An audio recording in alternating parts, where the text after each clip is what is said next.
ಅನುವಾದಕನ ಬಿನ್ನಪ. ಶ್ರೀಮಾನ್ ಆಚಾರ್ಯ ಎಕ್ಕಿರಾಳ ಭರದ್ವಾಜ ಮಾಸ್ಟರನ್ನು ಸಶರೀರವಾಗಿ ನೋಡುವ ಪುಣ್ಯ ನನ್ನದಾಗಲಿಲ್ಲ. ಅವರು ವಿದ್ಯಾನಗರದಲ್ಲಿ ಇಂಗ್ಲಿಷ್ ಲೆಕ್ಚರರ್ ಆಗಿ ಕೆಲಸ ಮಾಡುತ್ತಿದ್ದಾಗ ನಾನು ವಿದ್ಯಾನಗರಕ್ಕೆ ಬೇರೆ ಕೆಲಸದ ಮೇಲೆ ಹೋಗಿದ್ದೆ. ಆ ಮಾತು ಈ ಮಾತಿನ ಮಧ್ಯೆ ಅವರ ವಿಷಯ ತಿಳಿತು. ಆಗ ಅವರನ್ನು ನೋಡಬೇಕೆಂಬ ಕುತೂಹಲವಾಗಲಿ ಆಕಾಂಕ್ಷೆಯಾಗಲಿ ನನ್ನಲ್ಲಿ ಇರಲಿಲ್ಲ. ಇತ್ತೀಚೆಗೆ, ಅಂದರೆ ಕಳೆದ 5-6 ವರ್ಷಗಳ ಕೆಳಗೆ ಗೆಳೆಯರೊಬ್ಬರ ಮುಖಾಂತರ ನನಗೆ ಭರದ್ವಾಜರ ಶ್ರೀ ಸಾಯಿ ಲೀಲಾಮೃತ ಕೈಗೆ ಬಂತು. ನನಗೆ ಬರುವ ಕನ್ನಡದ ಹಿನ್ನೆಲೆಯಲ್ಲಿಯೇ ಆ ಪುಸ್ತಕವನ್ನು ಓದಲು ಮೊದಲಾದೆ. ಪುಸ್ತಕ ಮುಗಿದಾಗ ಮಾತ್ರ ನನಗರಿವಾಯಿತು ನಾನೇನು ಮಾಡುತ್ತಿದ್ದೆನೆಂದು, ನನಗೇನಾಯಿತೆಂದು. ಮೊದಲನೆಯ ಪುಟದಿಂದ ಕೊನೆಯ ಪುಟದವರೆಗೂ ಓದಿದ್ದಲ್ಲದೆ ತೆಲುಗು ಪುಸ್ತಕ ಜ್ಞಾನ ಭಂಡಾರದೊಳಕ್ಕೆ ಪ್ರವೇಶ ಅರ್ಹತೆ ಪಡೆದದ್ದಲ್ಲದೆ ಒಬ್ಬ ವಿಶೇಷ ಪ್ರತಿಭಾವಂತ ವ್ಯಕ್ತಿಯ ಸ್ನೇಹಕ್ಕೆ ನನ್ನ ಮನಸ್ಸು ಹಾತೊರೀತು. ಈತನ್ಯಾರು? ಈತನ ಗೆಳೆತನ ಸಿಕ್ಕರೆ ನನ್ನ ಜೀವನ ಸಂಸ್ಕಾರಕ್ಕೆ ಉಪಯೋಗವಾಗುವುದು. ಈತನ ಪುಸ್ತಕವೇ ಶಿರಡಿ ಸಾಯಿಬಾಬಾರ ಹತ್ತಿರಕ್ಕೆ ಕರೆದುಕೊಂಡು ಹೋಗುವುದಾದರೆ ಈತನ ಪರಿಚಯ, ಸ್ನೇಹ ಇನ್ನೂ ಹೆಚ್ಚಿನ ಲಾಭವನ್ನು ಒಸಗುವುದರಲ್ಲಿ ಸಂಶಯವಿಲ್ಲವೆಂದು ಭಾವಿಸಿದೆ. ಇದು ಶ್ರೀ ಸಾಯಿ ಲೀಲಾಮೃತ, ಶ್ರೀ ರಾಮಕೃಷ್ಣ ಚರಿತಾಮೃತ, ರಾಮಾಯಣ, ಭಾಗವತ, ಭಾರತ ಇಂತಹ ಗ್ರಂಥಗಳ ಹತ್ತಿರ ಹೋದವರ ಅನುಭವವಾಗಿರಬೇಕು. ಒಂದು ಬಾರಿ ಓದಿದರೆ ಇನ್ನೊಂದು ಬಾರಿ ಓದೋಣ ಎನ್ನುವ ಹಂಬಲ, ಆಸಕ್ತಿ ಮನಸ್ಸು ಪ್ರತಿ ಬಾರಿಯೂ ದೃಢವಾಗುವುದು. ಹಾಗೆಯೇ ಪುನಃ ಪುನಃ ಸಾಯಿ ಲೀಲಾಮೃತ ಓದುತ್ತಾ ಭರದ್ವಾಜರ ಭೇಟಿಗೆ ಮನಸ್ಸು ಕಾತುರಪಡುತ್ತಿತ್ತು. ಭರದ್ವಾಜರು ತಮ್ಮ ಕಾಲೇಜು ಕೆಲಸಕ್ಕೆ ರಾಜೀನಾಮಾ ಕೊಟ್ಟು ಒಂಗೋಲಿನಲ್ಲಿ ಸಾಯಿಬಾಬಾ ಎನ್ನುವ ಪಾಕ್ಷಿಕ ಪತ್ರಿಕೆಗೆ ಸಂಪಾದಕರಾಗಿ ಶಿರಡಿ ಸಾಯಿಬಾಬಾ, ದತ್ತಾತ್ರೇಯ ಸಂಪ್ರದಾಯ ಪುಸ್ತಕಗಳನ್ನು, ಹಾಗೆಯೇ ಮತವೇತಕ್ಕೆ, ವಿಜ್ಞಾನದ ಮಾರುತ ಎನ್ನುವ ಪುಸ್ತಕಗಳನ್ನು ಬರೆಯುವುದರ ಜೊತೆಗೆ ಭಾರತೀಯ ಆಧ್ಯಾತ್ಮ ಸಂಸ್ಕಾರ ಪ್ರಚಾರಕ್ಕಾಗಿ ಆಂಧ್ರ ಪ್ರದೇಶದ ಎಲ್ಲ ಕಡೆಯಲ್ಲೂ ತಿರುಗಾಡುತ್ತಿದ್ದರು. ಕ್ಷೇತ್ರಕ್ಕೊಂದು ಸಾಯಿಬಾಬಾ ಮಂದಿರ ಕಂಡರೆ ಇದು ಭರದ್ವಾಜರ ಕೆಲಸವೇ ಆಗಿರಬೇಕು. ಒಮ್ಮೆ ಕಾವಲಿಗೆ ಹೋದಾಗ ಭರದ್ವಾಜರ ದರ್ಶನ ಮಾಡಿಕೋಬೇಕಾಗಿದ್ದ ಆಕಾಂಕ್ಷೆಯಿಂದ ಪ್ರಯತ್ನ ಮಾಡಿದಾಗ ಅವರನ್ನು ನೋಡುವ ಸುಕೃತಕ್ಕೆ ಅಡ್ಡ ಆಯಿತು. ಅವರು ಹೈದರಾಬಾದಿಗೆ ಹೋಗಿದ್ದಾರೆಂದು ತಿಳಿತು. ಅನಂತರ ಅವರು ಅನಂತಪುರಕ್ಕೆ ಬಂದರು. 2 ದಿನಗಳು ಇದ್ದು ಊರಿನಲ್ಲಿ ಭಾಷಣ ಮಾಡಿದರು. ಕೊನೆಯ ದಿನ ಅವರನ್ನು ನೋಡಲು ಒಂದಲ್ಲ ಒಂದು ಅಡ್ಡೆಯಾಡಿ ಚಿತ್ರದಲ್ಲಿ ಕಾಣುವ ಭರದ್ವಾಜರ ದರ್ಶನವೊಂದೇ ನನ್ನ ಪಾಲಿಗೆ ಉಳಿತು. ಇದು ಸರಿಯಲ್ಲ, ಈ ಬಾರಿಯಾದರೂ ಹೋಗಿ ಅವರನ್ನು ದರ್ಶಿಸಬೇಕೆನ್ನುವ ಆತುರತೆಯಿಂದ 1989 ಏಪ್ರಿಲ್ 14 ಹೊತ್ತಿಗೆ ಕಾವಲಿಗೆ ಹೋಗಬೇಕಂತ ನಿರ್ಧಾರ ಮಾಡಿಕೊಂಡೆನು. ನನ್ನ ಸ್ನೇಹಿತರಿಗೆ ಒಂಗೋಲ್ ಈಸ್ ಮೈ ಗೋಲ್, ಒಂಗೋಲ್ ನನ್ನ ಗುರಿ ಎಂದು ಸಹ ನನ್ನ ಅಂದಿನ ಮನಸ್ಥಿತಿಯನ್ನೂ ಹೇಳಿಕೊಂಡಿದ್ದೆ. ನಾನು ಅಂದುಕೊಂಡ ಹಾಗೆ 14ನೇ ತಾರೀಕು ಕಾವಲಿಗೆ ಹೋಗುವುದಕ್ಕೆ ಯಾವ ಅಡಚಣೆಯೂ ಆಗಲಿಲ್ಲ. ಆದರೆ 12ನೇ ತಾರೀಕಿನ ಬೆಳಿಗ್ಗೆ ಸುಮಾರು 6:30 ಗಂಟೆಗೆ ಭರದ್ವಾಜರ ಭೌತಿಕ ಶರೀರ ತ್ಯಜಿಸಿದರು.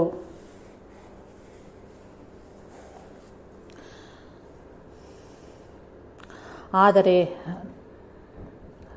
ನೋಡದ ಭರದ್ವಾಜರ ಹಿಡಿತ ನನ್ನ ಮೇಲೆ ದಿನದಿನಕ್ಕೆ ವೃದ್ಧಿಯಾಗುತ್ತಾ ಬಂತು. ಅವರ ಹೆಸರು ಕೇಳಿದಾಗ, ಅವರ ಚಿತ್ರ ಕಣ್ಣುಗಳ ಮುಂದೆ ಬಂದಾಗ ನನ್ನಲ್ಲಿ ಭಕ್ತಿ ಭಾವನೆ ಉಂಟಾಗುತ್ತಿತ್ತು.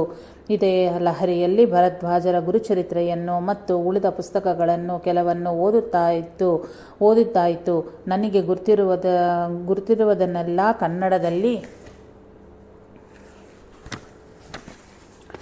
ಬರೆಯಬೇಕೆಂಬ ಆಸೆ ತೀರದ ಆಸೆ ಈಗಲೂ ಸಹ ಆವರಿಸಿದೆ. ಸಾಯಿ ಲೀಲಾಮೃತದ ಭಕ್ತಿ ಪ್ರವಾಹವನ್ನು ಕನ್ನಡ ಓದುವವರ ಹತ್ತಿರಕ್ಕೆ ಹರಿಯುವಂತೆ ಮಾಡಿದರೆ ಎಂದುಕೊಂಡು ಒಂದೆರಡು ಪೇಜುಗಳನ್ನು ತರ್ಜುಮೆಯನ್ನು ಮಾಡಿದೆ. ಇದಾದ ಸ್ವಲ್ಪ ದಿನಗಳಲ್ಲಿಯೇ ಶ್ರೀಮತಿ ಅನಸೂಯಾದೇವಿಯವರ ಪುಸ್ತಕ ಸಮರ್ಥ ಸದ್ಗುರು ಶ್ರೀ ಸಾಯಿಬಾಬಾ ಪುಸ್ತಕ ಬಿಡುಗಡೆ ಹೊಂದಿತು.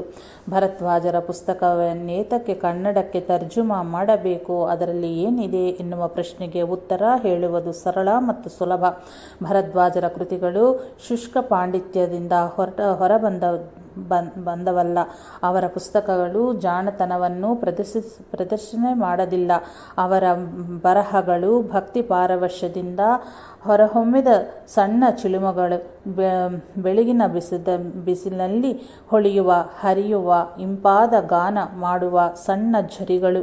ನೋಡುತ್ತಿದ್ದರೆ ಸಾಕು ಅದರಲ್ಲಿ ನಾವು ಲೀನವಾಗುತ್ತೇವೆ, ಓದುತ್ತಿದ್ದರೆ ಸಾಕು ತನ್ಮಯರಾಗುತ್ತೇವೆ. ಪ್ರತಿ ಒಂದು ಘಟನೆಯೂ ನಮಗೆ ಸಂಬಂಧಪಟ್ಟಿದ್ದೆ. ವೇಶ್ಯೆಯಾದರೇನು, ವೃದ್ಧರಾದರೇನು, ರಾಮದಾಸಿ ವೇದ ಪಂಡಿತರಾದರೇನು, ಪಾಸಿಕ್ ತಹಸೀಲ್ದಾರ್ ಆದರೇನು, ಸಾಹೇಬನದಾರ್ ಆದರೇನು, ಅವರೆಲ್ಲರೂ ನಾವೇ ಎನ್ನುವ ಭಾವನೆ ನಮ್ಮನ್ನು ಆವರಿಸುವುದು. ಪುಸ್ತಕವನ್ನು ಓದುವುದೊಂದು ಆಧ್ಯಾತ್ಮಿಕ ಅನುಭವವಾಗುವುದು. ಆಧ್ಯಾತ್ಮಿಕ ಅನುಭವವಾಗುವುದು. ಆ ಕ್ಷಣ ನಮ್ಮ ಪರಿವರ್ತನೆ ಆಗುತ್ತಿರುತ್ತದೆ. ಇಂತಹ ಅನುಭವಕ್ಕೆ ಹಾತೊರೆಯುವವರು ಹಲವರಿದ್ದಾರೆ. ಅಂತಹವರೆಲ್ಲರಿಗೂ ಭರದ್ವಾಜರ ಪರಿಚಯ ಮಾಡಿಸಿಕೊಡುವ ಸುಯೋಗ ನನ್ನದೆಂದು ಭಾವಿಸುತ್ತಾ ಅಕ್ಕಲಕೋಟ ಮಹಾರಾಜ ಶ್ರೀ ಸ್ವಾಮಿ ಸಮರ್ಥರ ಜೀವನ ಕಿರಣಗಳಾದ ಈ ಪುಸ್ತಕವನ್ನು ತರ್ಜುಮಾ ಮಾಡಲು ಮೊದಲು ಮಾಡಿದೆ. ಭರದ್ವಾಜರು ಬೆಂಗಳೂರು ಸತ್ಯಸಾಯಿ ಕಾಲೇಜಿನಲ್ಲಿ ಕೇವಲ 18 ದಿನಗಳಲ್ಲಿ ಟಿಪ್ಪಣಿ ಮಾಡಿ ಮುಗಿಸಿದ ಗ್ರಂಥವನ್ನು ಕನ್ನಡಕ್ಕೆ ಅನುವಾದ ಮಾಡಲು 10 ತಿಂಗಳೇ ಹಿಡಿದವು. ನನಗೆ ಈ ಕೆಲಸವನ್ನು ಮುಗಿಸಿದ್ದು ದೇವರ ಪೂಜೆ ಮಾಡಿದ ಹಾಗೆ. ಅಕ್ಕಲಕೋಟೆ ಮಹಾರಾಜರ ರೂಪದಲ್ಲಿ ಚೈತನ್ಯವನ್ನೊದಗಿಸಿದ ಭಗವಂತನ ಇಷ್ಟ ಹೇಗಿದ್ದರೆ ಹಾಗಾಗುವುದೆಂದು ಸಮಾಧಾನನಾಗಿದ್ದೆ. ಪುನಃ ಕಾವಲಿಗೆ ಹೋದಾಗ ಡಾಕ್ಟರ್ ನರಸಿಂಹಂ ದಂಪತಿಗಳ ಪರಿಚಯವಾಯಿತು. ಅವರ ಹೆಸರು ಕೇಳಿದ್ದೆ, ಅವರನ್ನು ಭೇಟಿಯಾಗಿದ್ದೆ. ಅವರ ನಿಕಟವರ್ತಿಯಾಗಿರಲಿಲ್ಲ. ಕನ್ನಡ ಹಸ್ತಪ್ರತಿಯನ್ನು ಅವರ ಮನೆಗೆ ತೆಗೆದುಕೊಂಡು ಹೋಗಿ ನಾನು ಮಾಡಿರುವ ಪ್ರಯತ್ನವನ್ನು ಅವರಲ್ಲಿ ಭಿನ್ನಪಿಸಿಕೊಂಡಾಗ ಅವರು ತೋರಿದ ಪ್ರೀತಿ, ಉತ್ಸಾಹ, ಪ್ರೇಮ ಮರೆಯುವಂಥದ್ದಲ್ಲ. ಅದು ಸಂಜೆ ಅವರ ಮನೆಯಲ್ಲಿ ಸತ್ಸಂಗ ನಡೆಯಿತು. ಆಗ ಕನ್ನಡ ಅನುವಾದ ವಿಷಯವನ್ನು ಡಾಕ್ಟರ್ ನರಸಿಂಹಂ ಮತ್ತು ಅವರ ಸಹಭಾಗಿನಿ ಡಾಕ್ಟರ್ ರಮಾದೇವಿ ಸಂಭ್ರಮವಾಗಿ ಪ್ರಕಟಿಸಿ ಸನ್ನಿವೇಶವನ್ನು ಮಾರ್ಪಾಡು ಮಾಡಿದರು. ಅವರ ಉತ್ತೇಜದ ಬಲದಿಂದ 3ನೆಯ ದಿವಸ ಒಂಗೋಲಿಗೆ ಡಾಕ್ಟರ್ ನರಸಿಂಹಂ ಮತ್ತು ನಾವಿಬ್ಬರು ರೈಲಿನಲ್ಲಿ ಹೋದವು. ಒಂಗೋಲಿನಲ್ಲಿ ಎಕ್ಕಿರಾಲ ಭರದ್ವಾಜ ಮಾಸ್ಟರರ ಸಮಾಧಿಯ ಮೇಲೆ ಹಸ್ತಪ್ರತಿಯನ್ನು ಇಟ್ಟು ಪ್ರದಕ್ಷಿಣೆ ನಮಸ್ಕಾರ ಮಾಡಿ ಅವರ ಅನುಮತಿಗೆ, ಪ್ರೋತ್ಸಾಹಕ್ಕೆ, ಆಶೀರ್ವಾದಕ್ಕೆ ಪ್ರಾರ್ಥಿಸಿ ಅಲ್ಲಿಯೇ ಮಗ್ಗುಲಲ್ಲಿ ಇರುವ ಶಿರಡಿ ಸಾಯಿಬಾಬಾ ಮಂದಿರುವ ಧ್ವನಿಯಲ್ಲಿ ಶ್ರೀಫಲವನ್ನು ಅರ್ಪಿಸಿದ ಹೊತ್ತಿಗೆ ಸರಿಯಾಗಿ ಮಂದಿರದ ಕಬ್ಬಿಣದ ರೆಕ್ಕೆ ಬಾಗಿಲು ಮೇಲಕ್ಕೆತ್ತಿತ್ತು. ಅದೊಂದು ಶುಭ ಶಕುನವೆಂದು ಭಾವಿಸಿ ಮಾನವ ರೂಪವನ್ನು ಮೀರಿದ ಭರದ್ವಾಜರ ಮನೆಗೆ ಕಾಲಿಟ್ಟೆವು.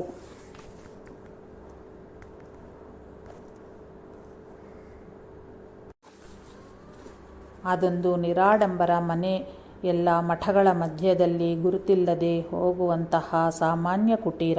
ಮುಂದಿನ ಅಂಗಳದಿಂದ ಮನೆಯೊಳಕ್ಕೆ ಕಾಲಿಟ್ಟು ಕೂಡಲೇ ಬಂದವರನ್ನು ಬ್ರಹ್ಮಚೈತನ್ಯ ರೂಪವೆಂದು, ದಿವ್ಯಾತ್ಮರೆಂದು ತಿಳಿದ ಭರದ್ವಾಜರು ಅವರವರ ಶಕ್ತಿ ಭಕ್ತಿ ಅನುಸಾರವಾಗಿ ಮಾತನಾಡಿಸಿ, ಹುರಿತುಂಬಿಸಿ, ಕಣ್ಣೀರೊರೆಸಿ, ಕೈ ಹಿಡಿದೆತ್ತಿ, ಗರ್ವ ಮುರಿದು, ಕೋಪ ಉಪಶಮನವನ್ನು ಮಾಡಿ, ದ್ಯುತಿಗೆಟ್ಟದವರಿಗೆ ಮಾರ್ಗದರ್ಶಕರಾಗಿ ಇಲ್ಲಿಗೆ ಬಂದು ಕಾಲಿಟ್ಟಿದ್ದು ಸಾರ್ಥಕವಾಯಿತು ಎನ್ನುವ ಹೊಸ ಚೈತನ್ಯ ತುಂಬಿ ಕಳುಹಿಸುವ ಜಾಗವದು. ಬಂದ ಜೀವಗಳೆಲ್ಲರನ್ನೂ ದೈವಾಂಶ ಸಂಭೂತರನ್ನಾಗಿ ಮಾಡುತ್ತಿದ್ದ ಭರದ್ವಾಜರು ಕುಳಿತಿರುತ್ತ ಸ್ಥಳದಲ್ಲಿ ಅವರ ಭಾವಚಿತ್ರವಿತ್ತು. ಅಲ್ಲಿಂದ ಎಡಗಡೆಯ ರೂಮಿನಲ್ಲಿ ಅವರು ವಿಶ್ರಮಿಸಿಕೊಳ್ಳುತ್ತಿದ್ದ ಮಂಚದ ಮೇಲೆ ಭೌತಿಕವಾಗಿ ಯಾರೂ ಇರಲಿಲ್ಲ. ಇನ್ನೊಂದು ಕಡೆ ಭರದ್ವಾಜರ ಧರ್ಮಪತ್ನಿ ಅಲವೇಲು ಮಂಗಮ್ಮನವರು ಕುಳಿತಿದ್ದರು. ಆಕೆಯ ಎದುರಿಗೆ ನಮ್ಮ ಮನೆ ದೇವರಾದ ಶ್ರೀರಾಮಚಂದ್ರ ಸ್ವಾಮಿಯ ಫೋಟೋ ಮತ್ತು ಬಾಬಾ ಚಿತ್ರಪಟ ಇತ್ತು. ಡಾಕ್ಟರ್ ನರಸಿಂಹಂ ನಮ್ಮನ್ನು ಮಾತೃಶ್ರೀಯವರಿಗೆ ಪರಿಚಯ ಮಾಡಿಕೊಟ್ಟರು. ಅವರು ಸಹ ಸಶರೀರ ಭರದ್ವಾಜರ ಭೇಟಿಯಾಗಿದ್ದರೆ ಇನ್ನೂ ಎಷ್ಟೋ ಚೆನ್ನಾಗಿರ್ತಿತ್ತು ಅಂದರು. ಅವರಿಗೆ ನಮಸ್ಕಾರ ಮಾಡಿ ಕುಳಿತುಕೊಂಡವು. ಸ್ವಲ್ಪ ಹೊತ್ತು ಶಾಂತಿ ತುಂಬಿದ ಮೌನ. ಡಾಕ್ಟರ್ ನರಸಿಂಹಂ ನಮ್ಮನ್ನು ಅಮ್ಮನವರಿಗೆ ಪರಿಚಯ ಮಾಡಿ ಕೊಟ್ಟರು. ಅಮ್ಮನವರು ಈ ಹಸ್ತಪ್ರತಿಯನ್ನು ತಮ್ಮ ತೊಡೆಯ ಮೇಲೆ ಇಟ್ಟುಕೊಂಡು, ಮಾಸ್ಟರ್ ಇದ್ದಿದ್ದರೆ ನಮ್ಮ ಸಂತೋಷನೂ ಮಾರ್ಪಡಿಯಾಗುತ್ತಾಯಿತೆಂದು ನಮ್ಮ ದೃಷ್ಟಿಯನ್ನು ಉಚ್ಚಸ್ಥಾಯಿಗೆ ಕೊಂಡು ಹೋಗುತ್ತಾರೆಂದು ಅಮ್ಮನವರು ತಿಳಿಸಿದರು. ಒಂದು ಮಾತಿಗೆ ಎರಡಾಡುವುದು ನನ್ನ ಸ್ವಭಾವ. ಆದರೆ ಆ ಶಾಂತಿ ಸರೋವರದಲ್ಲಿ ನನಗೇನೂ ಬೇಕಾಗಿರಲಿಲ್ಲ. ಅಲ್ಲಿರುವುದೊಂದೇ ಸಾಕು, ಭಯವಿಲ್ಲದ ಭಕ್ತಿಯನ್ನು ಉಂಟು ಮಾಡುವುದಕ್ಕೆ. ಮಾತೆಲ್ಲ ಡಾಕ್ಟರದೇ. ಮಿತಭಾಷಿಗಳಾದರು. ಕನ್ನಡ ಹಸ್ತಪ್ರತಿಯನ್ನು ಅವರಲ್ಲಿಯೇ ಇಟ್ಟು ಅವರ ಮುಂದಿನ ಸೂಚನೆಗೆ ಕಾಯುತ್ತಾ ಇರುತ್ತವೆಂದು ಹೇಳಿ ಹೊರಬಂದವು. ಸುಮಾರು 40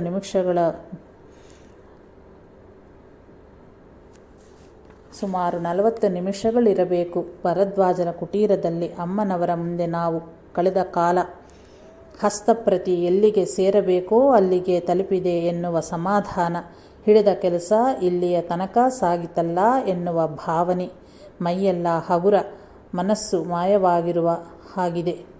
ವಾಪಸ್ಸು ಒಂಗೋಲು ಬಸ್ ನಿಲ್ದಾಣಕ್ಕೆ ಬರುವ ಹೊತ್ತಿಗೆ ಕಾವಲಿಗೆ ಹೋಗುವ ಬಸ್ಸಿನಲ್ಲಿ ನಮಗೆ ಜಾಗ ಸಿಕ್ಕಿತು.